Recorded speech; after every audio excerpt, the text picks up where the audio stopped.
Civilizações do Espaço, Antônio Rossi. Um disco voador, visitei outro planeta.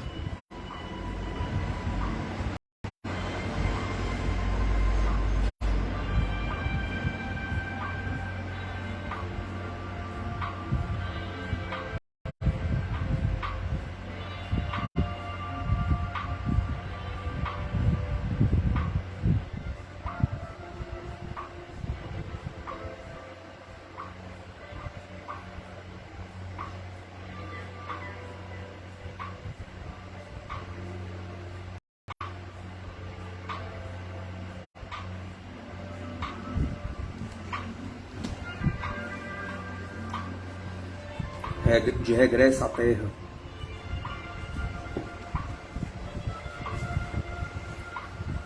O voltor principiou a subir vagarosamente. Na expressão do olhar daquela gente, percebi o sentimento de compaixão pela minha pessoa. Reconheci a obrigatoriedade do meu regresso a um orbe mais rudimentar. Tristonho, busquei o interior da astronave, indo-me juntar aos demais companheiros de viagem.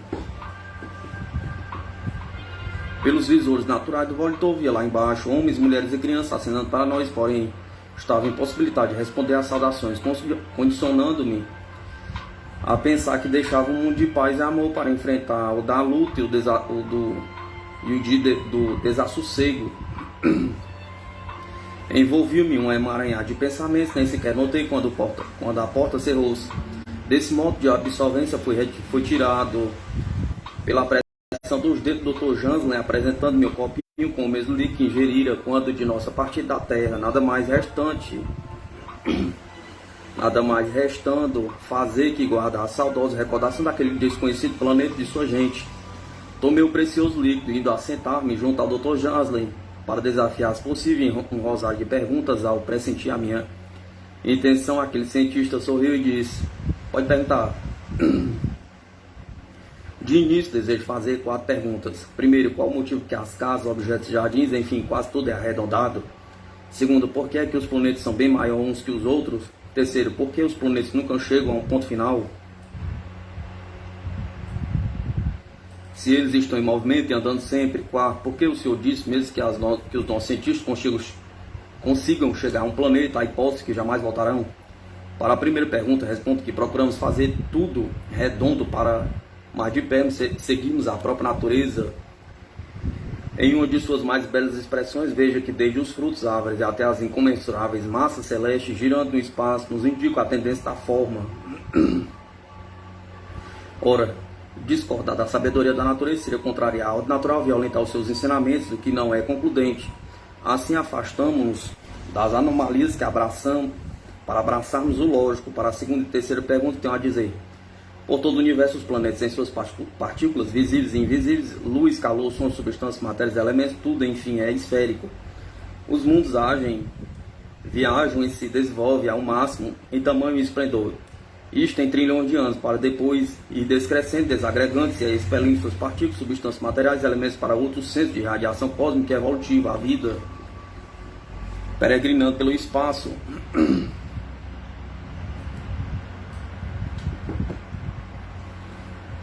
Sem fim, novamente, este núcleo começa a tomar corpo visível e se desenvolve, gravitando dentro do seu sistema solar, recebendo substância e elementos de outros planetas com massa já desenvolvido e em decréscimo. Mas isso sempre em movimento em sentido circular, mesmo porque na imensidão do universo não existe a linha reta.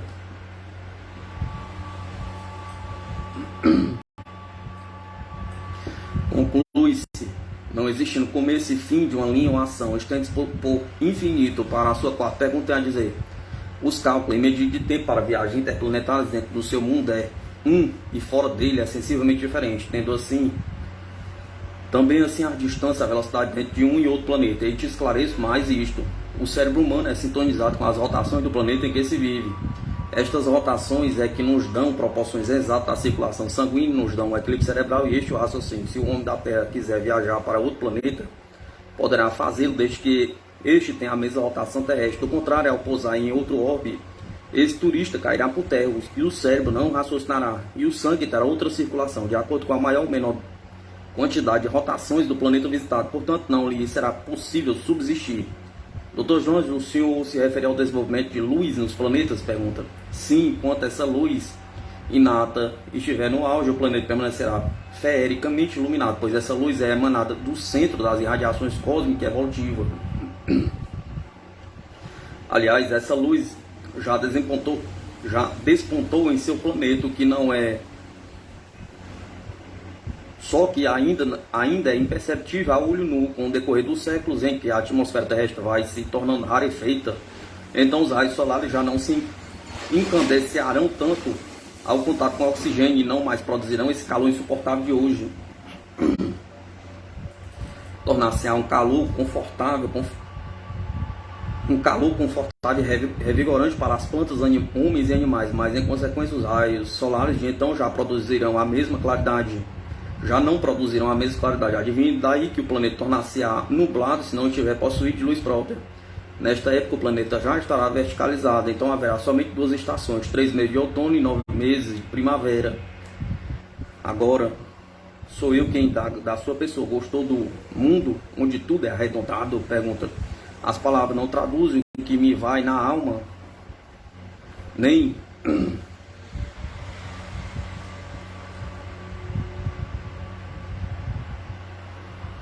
as palavras não traduzem o que me vai na alma, nem os meus sentimentos de gratidão para com todos, sobretudo extensivos à sua pessoa. Com franqueza, achei tudo maravilhoso, encantei-me por tudo, e fazendo uma pequena pausa, acrescentei: sinto não permanecer por mais tempo ou mesmo continuar a viver aqui, neste ambiente de calma e de tranquilidade, onde passei horas de inigualável satisfação no prazer de ser recebido com sincera fraternidade por todos. Compreendo melhor agora, porque Jesus disse: na casa do meu pai há muitas moradas. Meu irmão, não se entristeça, não se lastime por não poder ficar no momento entre nós, mas um dia você alcançará a graça de viver neste planeta, mas isto vai demorar muito. Indaguei cheio de curiosidade.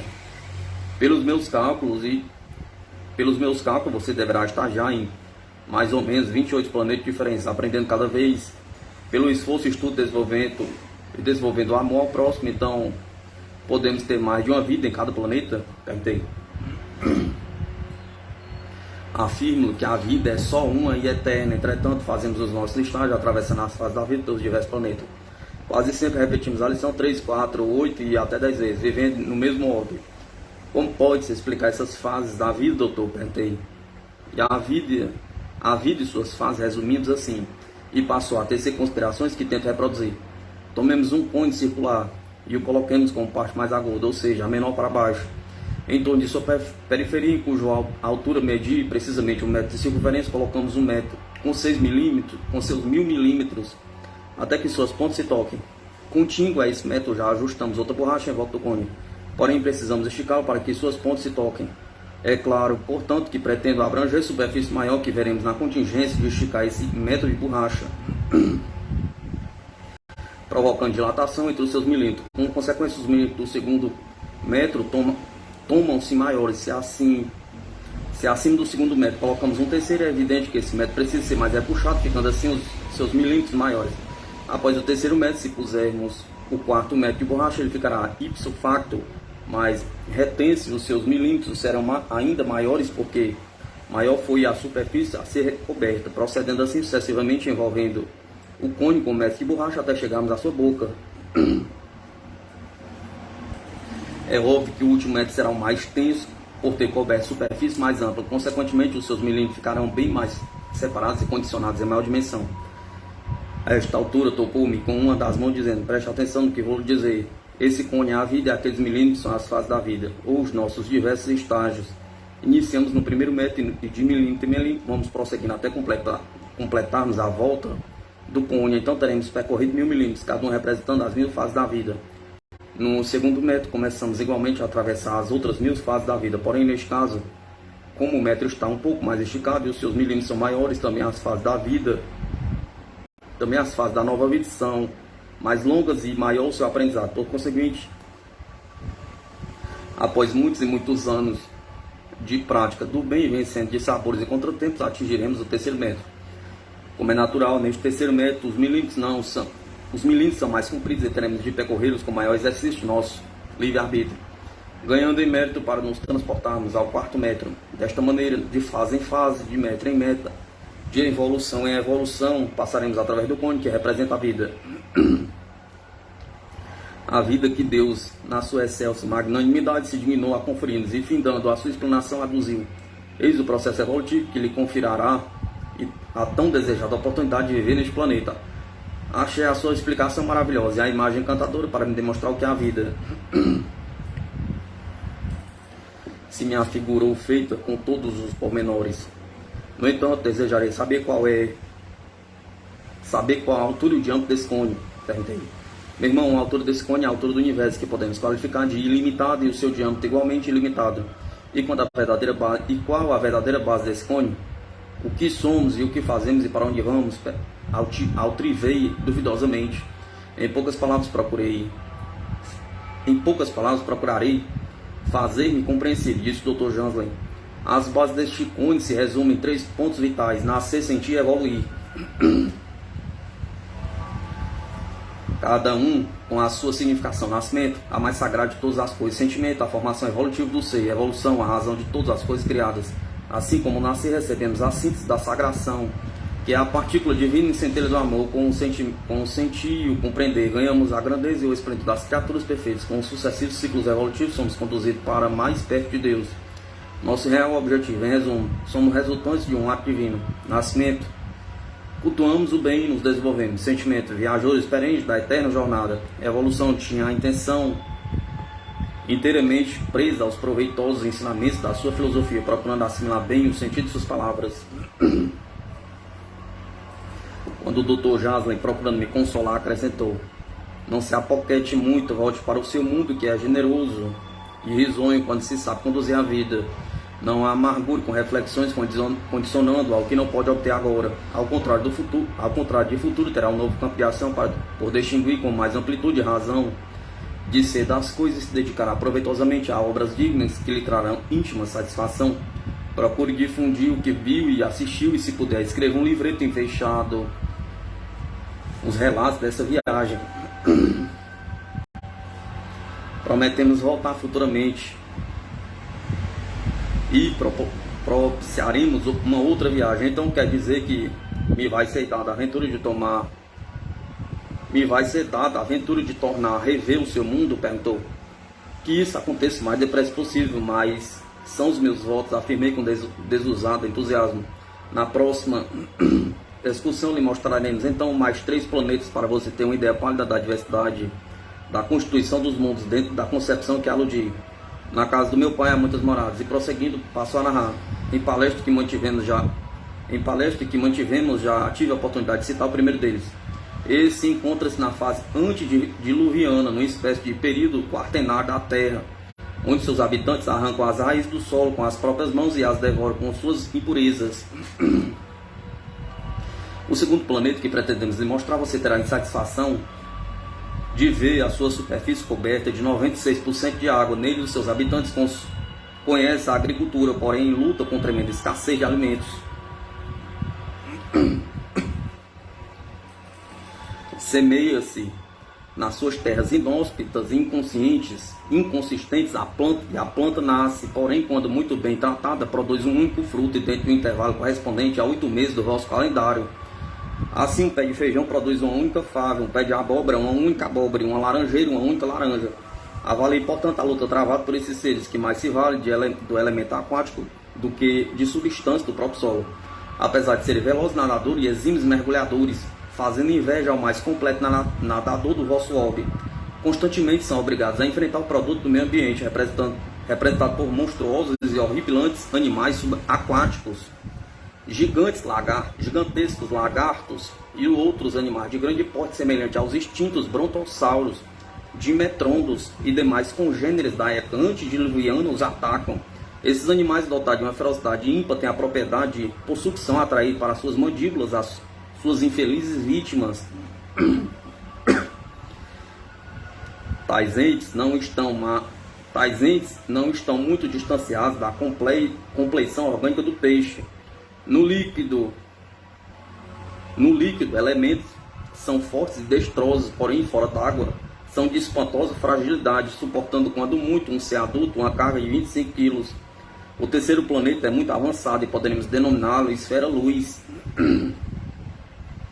Talvez lhe seja dado presenciar, por meio de um visor espacial, lá os seus habitantes. Por meio de um visor espacial, lá os seus habitantes não possuem corpo tão denso, são, por assim dizer, semimateriais. Vivem longamente, cerca de 3.600 anos do vosso tempo, dispensam os alimentos sólidos ou líquidos, mas absorvem na atmosfera as substâncias exaladas.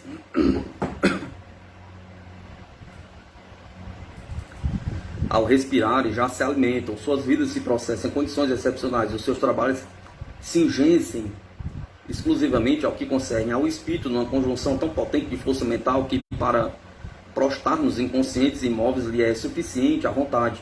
Tempo e espaço para eles pouco significa, pois com a força do pensamento sobrepujam a ação do tempo, bastando-lhe os indícios de uma emissão mental maligna para concretizarem o mal. É-nos permitido, de épocas em épocas, sintonizar em nossos televisores esse orbe do que nos advém benefícios incomuns, incentivando ao progresso, a elevação de sentimentos e, de um modo geral, o reconforto, bem como a esperança de um dia lá chegarmos.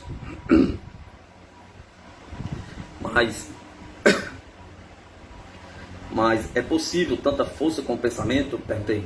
Lembre-se, meu irmão, de que em seu planeta foi claramente ensinado: a fé remove montanhas e a fé é a sua expressão mais pura. Tenho a certeza de que, ao tentar me referir a respeito desses mundos à minha gente, eles me recrutarão. Você está falando das asneiras. Foi o teor da minha afirmativa ao Dr. Jansley. Já o avisei que, quando isso acontecer, limite-se a sorrir fraternalmente. A seguir, mais uma vez, tornei a importunar o Dr. Jansley, inquirindo-lhe sobre o fato da nossa humanidade viver num constante emaranhar de polêmicas e incompreensões, solicitando de sua pessoa esclarecimentos. Entre outras coisas, recordou-me que o meu interlocutor aludiu a certos pontos, precisando de elementos que pretendo agora reproduzir. Em conclusão, disse-me ele: se a vossa humanidade usasse a grande inteligência de que são dotados seus componentes, alijando de si a vaidade e o egoísmo, uma mútua colaboração, isto é, na colaboração efetiva da prática da boa vontade em seus atos, com o fito de minorar o sofrimento dos seus semelhantes e tentasse a difusão dos conhecimentos científicos indispensáveis ao progresso coletivo, num pródigo auxílio de recursos materiais aos povos e menos afortunados, teriam como consequência resultantes benefícios reais que dentro de 30 anos se traduziriam como por encanto em A. Desapareceriam as mentes humanas, o fantasma das guerras. B. Exterminaciam grandes partes de suas atuais enfermidades, colocando o verdadeiro paraíso muito dos seus flagelados agrupamentos. C. Jamais permitirá a substituição do trabalho pelo estudo, impedindo o trabalho da juventude até a sua maioridade, quer na indústria ou no comércio, pois este ambiente concorre para a desvirtualização de sua formação moral. Como resultante de tais premissas, surgiria naturalmente intensa proteção à fauna e à flora, evitando-se a impiedosa devastação que se pratica com evidente perigo de sua própria sobrevivência, a redução e aprimoramento de sua alimentação, com a consequente abolição da carne, equivalência cultural entre trabalhadores e operários, eliminação de 90% dos hospitais, casas de saúde, penitenciária, cadeias, asilos, manicômios, grande redução do número de horas de trabalho.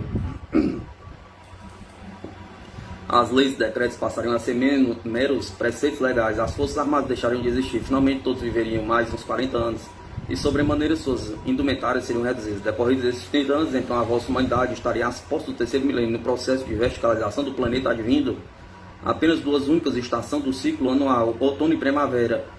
A esse tempo, a alimentação poderá constar exclusivamente de frutos, hortaliças, ovos, leites e seus derivados, grandemente acrescido das preciosas variedades aquáticas que se encontram em seus oceanos. Sem dúvida, um inesgotável manancial de variedades vitamínicas, cuja utilização se concretizará para o aproveitamento dos seus verdadeiros valores nutritivos. Após esses conceitos valiosos que procurei transcrever, houve uma longa pausa na palestra que vinha mantendo.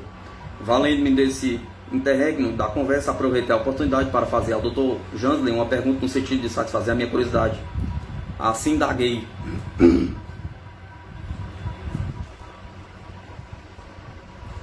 qual é a velocidade dos volitores que eram chamados para nos servir por intermédio das pequenas colunas? Perguntei.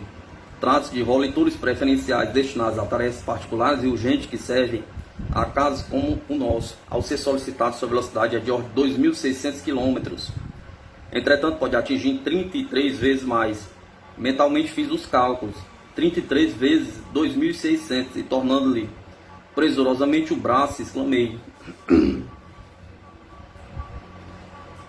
essas naves voam 85 mil quilômetros por hora. Não estará o senhor brincando comigo? Perguntei. Por que haveria de brincar? Respondeu. Se tenho sido tão sincero todas as vezes que me interroga. Perdoe-me, doutor, a força de expressão, porém penso que essa velocidade, o voo ficaria em brasa e não se poderia resistir ao seu calor. Sinto contrariaram no seu modo de ver, mas você não tem razão, eu explico. Foi assim que o Dr. Jansen precipitou a dissertar sobre a velocidade dos roletores, dizendo: os materiais utilizados na confecção dos roletores são submetidos a alta velocidade, consequentemente também à pressão atmosférica. Podem se aquecer e se incendiarem até a desintegração, mas para contornar esse obstáculo, passamos a nos valer de um sistema de eliminação de calor, ou seja, adotamos um processo de refrigeração. Assim, equipados, suportam os roletores gradativamente até 6.200 km e, ultrapassando essa velocidade, pomos em funcionamento o aparelho colocado no bojo para desta vez produzir aquecimento. Motiva esta alteração o fato, para você inédito, de que acima de 6.200 km/h o aparelho que desintegra o ar ou a atmosfera, tendendo o voliton a se esfriar até seu completo congelamento. Isto diz respeito às transladações em nossa atmosfera, cujo princípio são em parte aplicados nas viagens interestelares, nos casos das viagens interplanetárias, como aqui realizamos nesse momento. A energia magnética, ao lado da criação de campos adequados, é o sistema preponderante utilizado, dependendo ainda de fatores de outra ordem.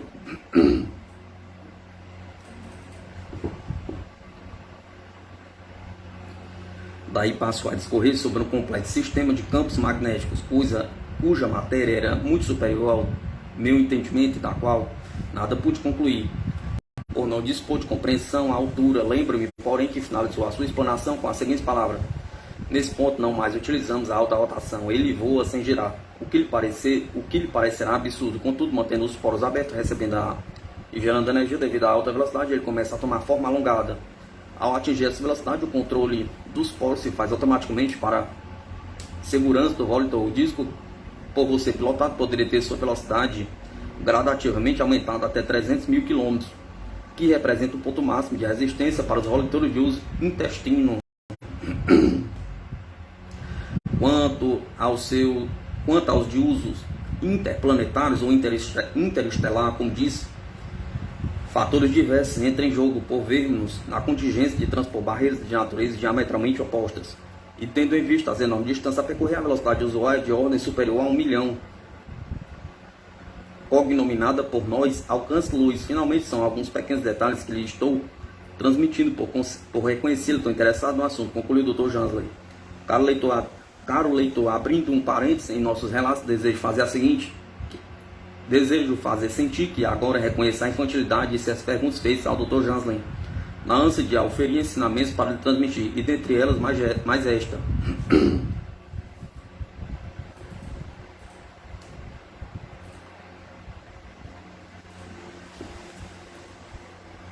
Com essas minúcias que o prezado amigo me transmite, seria possível ao cientista da Terra construir um volitor igual a esse? Perguntei.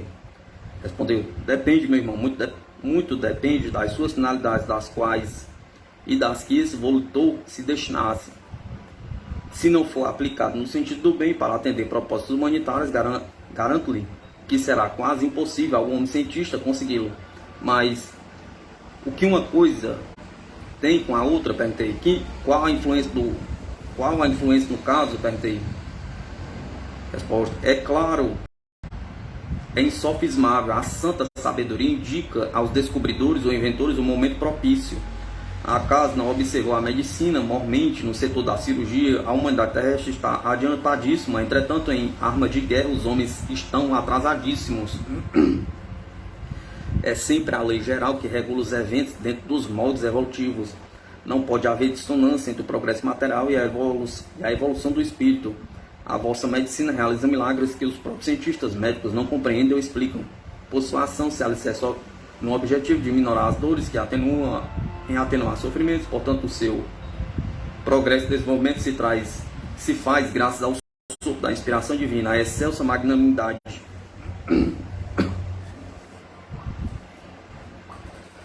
a permitir maior grau evolutivo, atendendo aos sagrados objetivos, logo que o médico terreno se compenetre da sua missão do verdadeiro sacerdote, então a vossa medicina atingirá inconcebíveis parâmetros. Aí reside a questão. Mas os nossos aviões de guerra, os projetos teleguiados, o radar, os canhões atômicos e a própria bomba de hidrogênio, acaso não são eventos moderníssimos? Perguntei. Depois de esboçar um largo sorriso de complacência, como quem está senhor da situação e seguro de todos os conhecimentos, calmamente ponderou. Reafirmando-lhe o nosso conceito, achamos tudo isso inoperante. Em hipótese alguma, atacamos ou tememos ser atacados. Eis porque julgamos dispensável esse poderio bélico que você acaba de mencionar. Pense nesse axioma. Se você possuísse uma boa faca para cortar e um grande queijo bem macio para retalhar, você o faria facilmente? Não é assim? Perguntou. No entanto, sem vislumbre de ufania, apenas para estabelecer paralelo de potencial, asseguro-lhe que, se utilizássemos os nossos raios gítricos a uma altura de 20 km em alta frequência, retalharíamos o seu globo terrestre em 20 minutos apenas. Transformaríamos em miríades de minúsculos corpos vagabundos e possíveis meteoros derramados pelo sistema solar. No entendimento das leis que o regem, aguardariam seu completo desaparecimento até a desintegração pela incandescência ou a fusão com outros mundos em desenvolvimento, para os quais seriam fatalmente atraídos. Mas isso é fantástico e inconcebível, perguntou.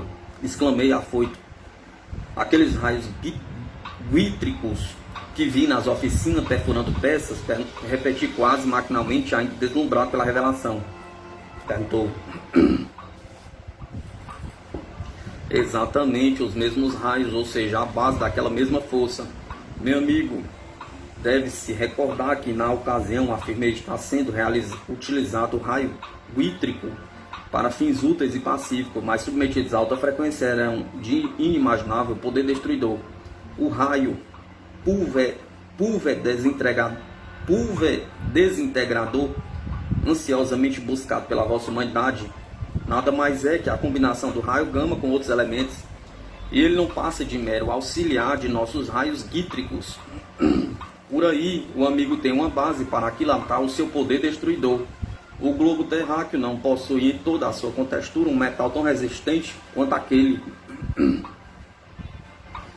facilmente perfurado em nossas oficinas. Ademais, considere que viu raios gítricos seccionados em proporções reduzidíssimas de força e poder, isento dos seus efeitos maléficos, e procede, pois, a sua estupefação. Para mim, deu-lhe a sua exposição é transcendente à minha inteligência, não atino com a possibilidade de certos fatos, no meu modesto entender, inextinguíveis.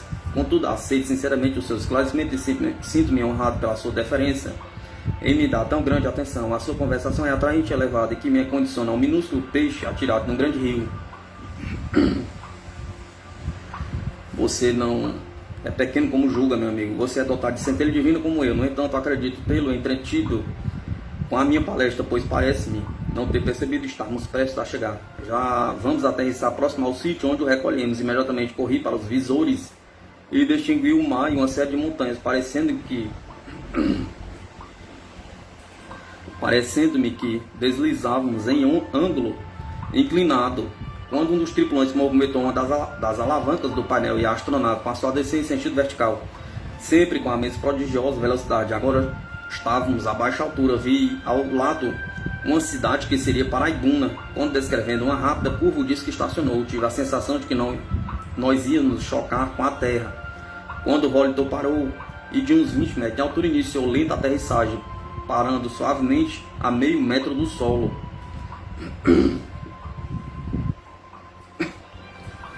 Positivamente, durante a longa narrativa do Dr. Jansley, percebi leve aumento de claridade no interior da astronave. Sem dúvida era uma decorrência da luz solar. No entanto, não tivera sequer tempo para indagar o fato. Abriu-se a porta e saímos. Fiquei pesaroso e sentia algo estranho. Qualquer coisa de esquisito passava sem mim. Achava desconcertante e desajustado o ambiente do meu o ambiente do meu próprio mundo.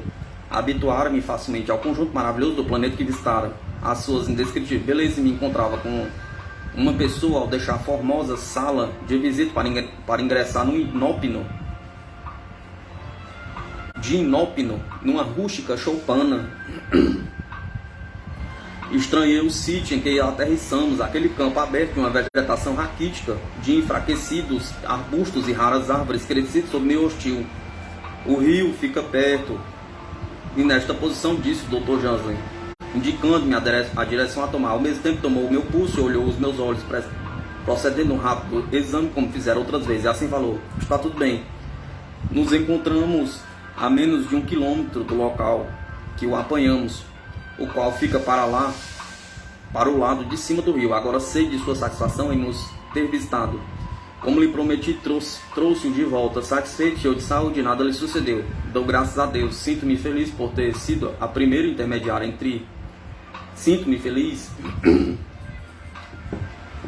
por ter sido o primeiro intermediário entre a minha gente e o seu nobre povo, dotado de uma civilização muito avançada. Se antes me considerava pequeno, agora eu sou muito mais. Sabíamos dos seus dons de coração, entre os quais se inclui a paz e a humildade. Estamos satisfeitos por lhe havermos proporcionado este passeio.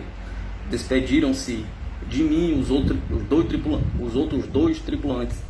Também estendi a mão para o Dr. Jales e com recordação final asseverei: o senhor disse-me valer mais um sincero. O senhor disse-me valer mais um sincero aperto de mão que um saco cheio de riqueza, não é verdade? Perguntei. Portanto, aqui está o meu sincero aperto de mão, incontestavelmente assim. Subindo para o disco voador de pé à porta, esboçaram um cordial sorriso, acenaram-me as mãos, desapareceram no interior do aparelho, que voltou até uns 20 metros de altura. Vi-os ainda atravessados os visores, olhando para baixo. Daí um instante o disco subiu até certa altura, ganhou impressionante velocidade, formando sob aquele céu escaldante uma bola de luz azulada e sumiu em questão de segundos da minha vista. Grande foi o contentamento que inundou a minha alma. Comecei a sentir lágrimas nos olhos, pois descobri que existem seres humanos, verdadeiros anjos, de cujos corações se irradia a perene e pura grandeza de Deus, a bondade. Por uns minutos fiquei parado e convencido da inutilidade de pretender deslaçar o espaço. Procurei saber as horas. Consultei o meu relógio, ele marcava precisamente 17:06 do dia anterior.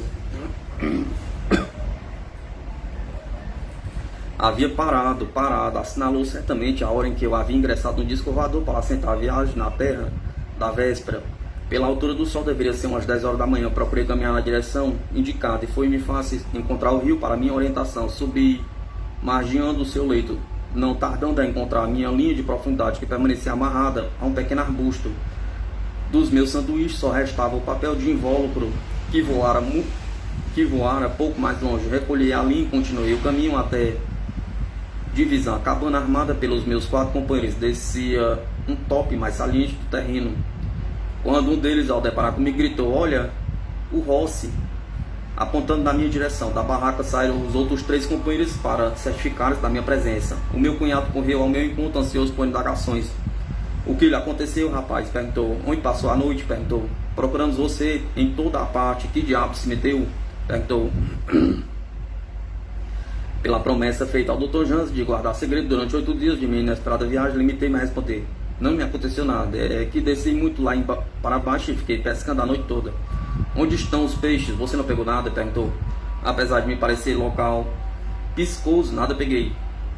A sua cara não é de quem passou a noite no mato. A sua fisionomia está diferente, afirmou ele. Fiz aquele trecho em companhia do meu cunhado, respondendo da melhor forma suas perguntas. À entrada da barraca, os meus 3 companheiros me aguardavam. Você nos pregou uma peça, disse um deles. Pensamos que tivesse morrido, alegou o outro. Fomos procurá-lo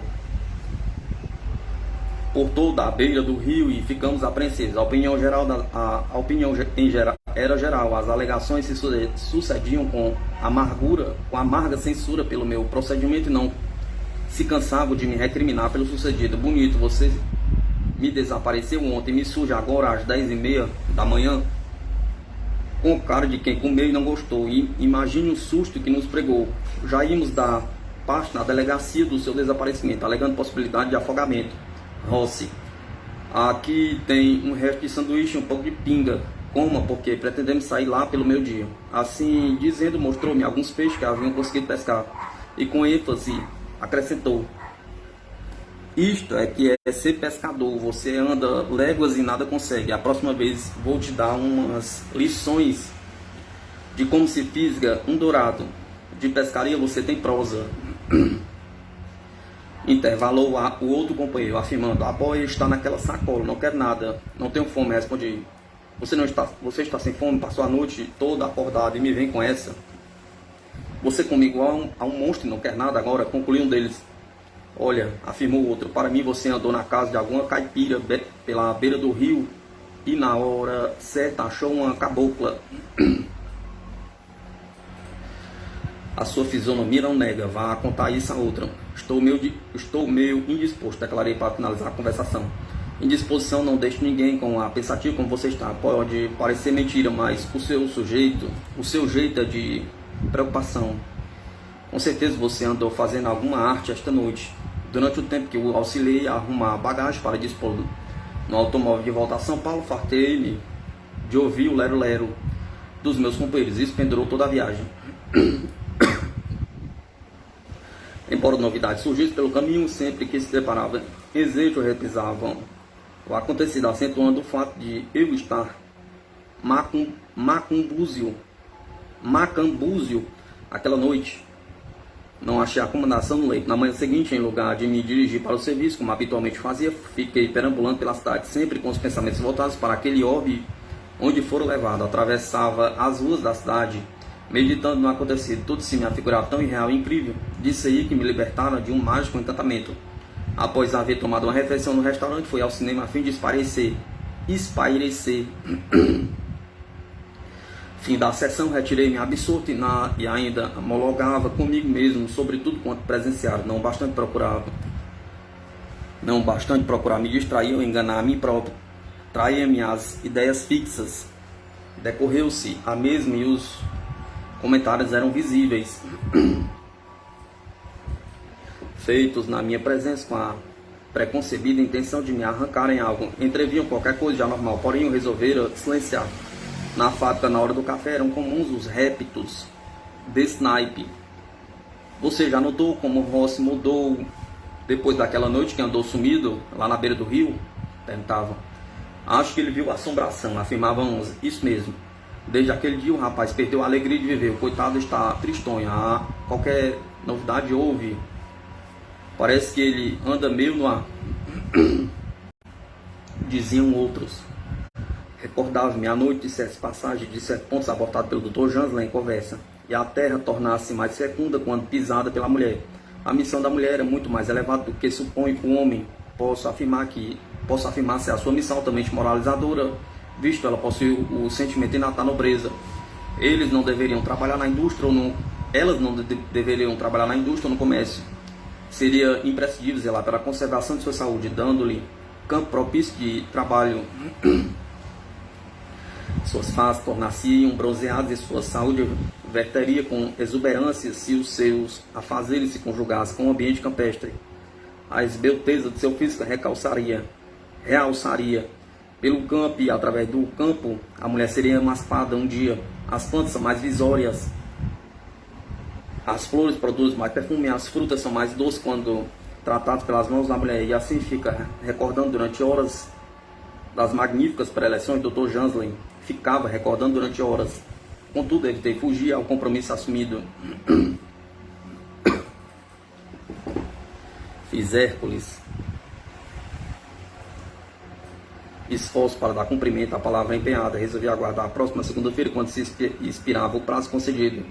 Durante um intervalo de 15 minutos, a hora do café daquela segunda-feira, reuni os 10 encarregados da seção da fábrica e mais os companheiros de pescaria como se submetido fosse a uma mesa redonda. Resumi-lhe o sucedido. Desnecessário se tornar a dizer que o tempo foi escasso e logo sinal de retorno foi ouvido. Choveram as perguntas e as interrogações. Assim uns diziam: olhe para mim, prefiro uma balzaquianíssima das nossas e não quero um belíssimo broto de lá.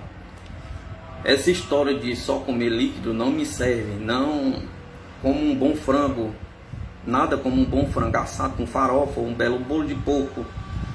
Isto é o que é a vida, exclamava outra. A minha opinião é que você sonhou, dormiu na beira do rio e me vem agora com essa conversa de outro mundo, de gente com 2 dedos e mulher sem nada.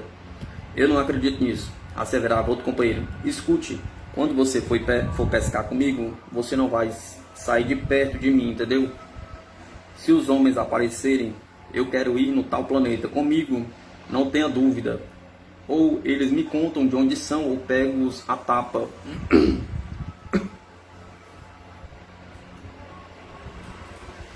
Diziam uns companheiros da pescaria. O meu caso espalhou-se imediatamente por toda a fábrica. À saída, tive de enfrentar um punhado de colegas curiosos, ávidos por minúcias. Tive de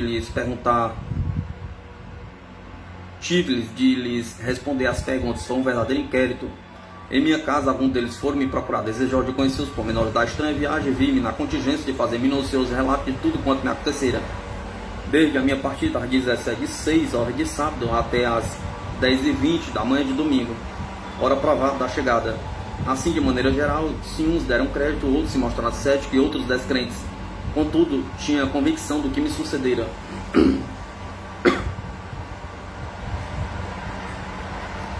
Conclusão. Ao redigir esses relatos em intenção ao pedido do Dr. Jasler, cingi-me a narrar os fatos dentro das minhas possibilidades, procurando dar-lhe o maior cunho da realidade, sem atingir as raias do exagero tão comum aos que relatam fatos excepcionais.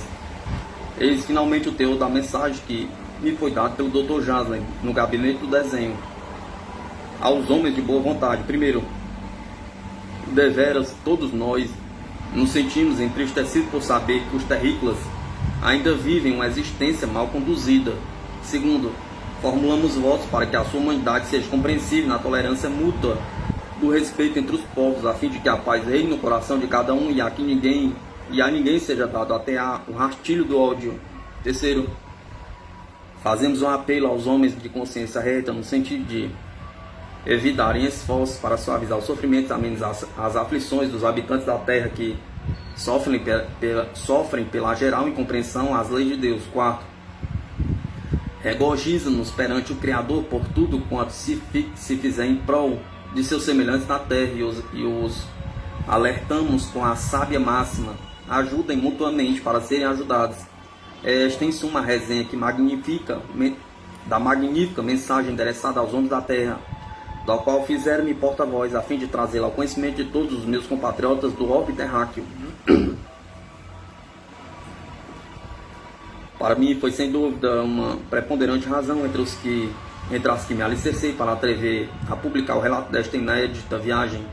Infelizmente faltam-me recursos literários peculiares a uma prosopopeia convincente para o desempenho desta missão. Valia-me do salutar concurso de amigos que sobremodo auxiliaram-me a concretizar esta obra, se a minha diminuta capacidade não satisfaz. Contudo, leitor amigo, saiba que fui sincero nas minhas afirmativas e sem recriminações aceita a sua censura ao recordar a frase de Jesus: na casa do meu pai há muitas moradas. João 14:12.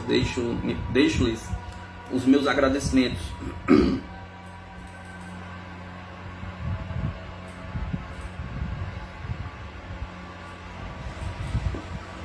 Um dos grandes males do homem terreno é pronunciar a palavra ditada pelo cérebro. E os senhores não emitem palavra ditada pelo cérebro? Pergunta. Eu não compreendo, Dr. Jasler. Sim, nossas palavras também são formadas no cérebro, mas antes de serem emitidas são purificadas pelo coração. Vou dar-te um exemplo. Quando de passagem pela terra, Jesus era um ser humano como o somos nós, possuía nossos sentimentos inatos, nossas necessidades, sentia nossas dores. Em sua bagagem para sua imensa missão por todo o planeta, Jesus nada trouxe mais que um pequeno estojo, um puríssimo e imaculado vermelho. Esse estojo vinha transbordante de milhares de pequeninas pedras preciosas. Todos aqueles que de pronto viram um estojo, as pedras preciosas, não mais abandonaram Jesus, seguindo-os por todas as partes, sempre na esperança de receber alguma daquelas pedras. De fato, Jesus, seguindo pelo mundo de vez, enquanto parava, lançava seu meigo e sereno olhar aos que o acompanhavam, e singelamente abria aquele maravilhoso estojo, distribuindo algumas pedras. A pequena multidão exuberava de alegria e oferecia profundos agradecimentos a Deus de plagas distantes de longínquos lugares. Outras pequenas multidões afluíam para onde Jesus se achava, também na esperança de receber alguma daquelas minúsculas pedrinhas preciosas que o iriam enriquecer para o resto de suas vidas. E Jesus as recebia de braços abertos, tomava o seu púrpero estojo, distribuía novamente a todos puríssimas gemas, até então não encontradas na face da terra, numa fonte de enriquecesse mais as multidões esquecidas. As multidões esqueciam as dificuldades das caminhadas e acompanhavam sempre a Jesus, aguardando pedras maiores das que até então havia recebido. Perguntado por que não distribuía maiores pedras, Jesus respondeu: seria demasiada riqueza para vós, e assim, na hora para hora, de dia para dia, de mês para mês, por onde quer que fosse, a passagem de Jesus ficava indelevelmente marcada por novas distribuições de milhares de tais pedrinhas, por muitos anos, ora caminhando a pé, ora sentado em um burrico, mas nunca deixando por um segundo sequer seu sagrado estojo, pequeno na aparência e infinitamente grande no conteúdo. Jesus ia pelo planeta oferecendo a todos novas preciosidades, e todos se enriqueciam, aguardando cada vez mais que Jesus os atendesse, distribuindo outras porções de novas imaculadas gemas. No entanto, apesar dessa fabulosa riqueza que transportava, Jesus não usava de belíssimos cavalos ricamente ajezados para transportá-los, nem quando cansado de suas longas caminhadas contava com coxins, mas sentava-se em um tosco tronco de árvore ou em uma ponta de pedra, dispensando tronos de ouro maciço carregados por seres humanos, pois considerava a estes tão dignos quanto ele, tendo deixado expressar certa vez: vós também sois deuses. Sua roupa não passava de um simples manto, não tendo jamais se endeusado com riquíssimos e reluzentes indumentários guarnecidas de frisos de ouro e cravejados de pedrarias com os próprios pés, demanava longínquos e áridos caminhos, sítios inóspitos que se impunham à sua marcha. Jesus transpunha com rudimentares sandálias, sem nunca fazer uso de caríssimos calçados feitos de encomenda sob medida por peritos profissionais. Jamais usou chapéus de puro veludo, nem muito menos coroas de ouro incrustadas de brilhantes esmeraldas, rubis. Sua cabeça era nua. Quando coroaram-no, ele aceitou foi uma coroa de espinhos que se tornou reluzente pelo puríssimos rubis de suas gotas de sangue. Foi uma verdadeira coroação que ainda mais o consagrou pela eternidade das eternidades, em lugar dos faustórios banquetes, onde sobejam o fazão, a lagosta, o chantilly, onde se regem generosos vinhos.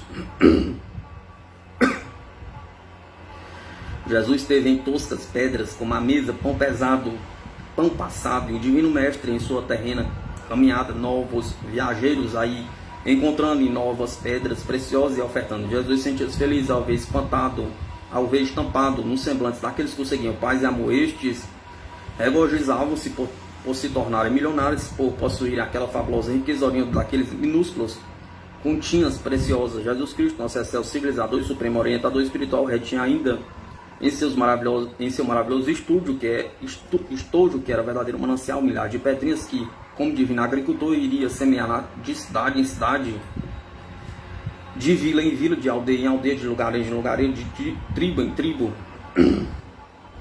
Vergonhosamente, porém, os interessados assim o não quiseram, e com determinante profanação crucificaram-no, forçaram-no a carregar a pesada cruz, muito superior às suas forças físicas, que Jesus, sem pedir auxílio, em mais um emorredor exemplo, levou sozinho até o cime do Calvário. Jesus, crucificado em tremendas dores, já não estertou da vida, mais uma vez ofertado uma de suas preciosas pedras, a maior, rogando: Pai, perdoai-nos, porque não sabe o que faz. E agora nos resta do Cristo as milhares de pedras preciosas que foram seus ensinamentos, tirados daquele puríssimo estojo, pequeno na aparência, mas infinitamente grande no conteúdo, que era seu coração. Como vedes, meu irmão, para não alargardes que a natureza vos deixou na escuridão, Deus onipotente vos enviou Jesus Cristo, essa insuperável luz, para dissipar as trevas, esclarecendo-vos o verdadeiro significado da vida. Fim.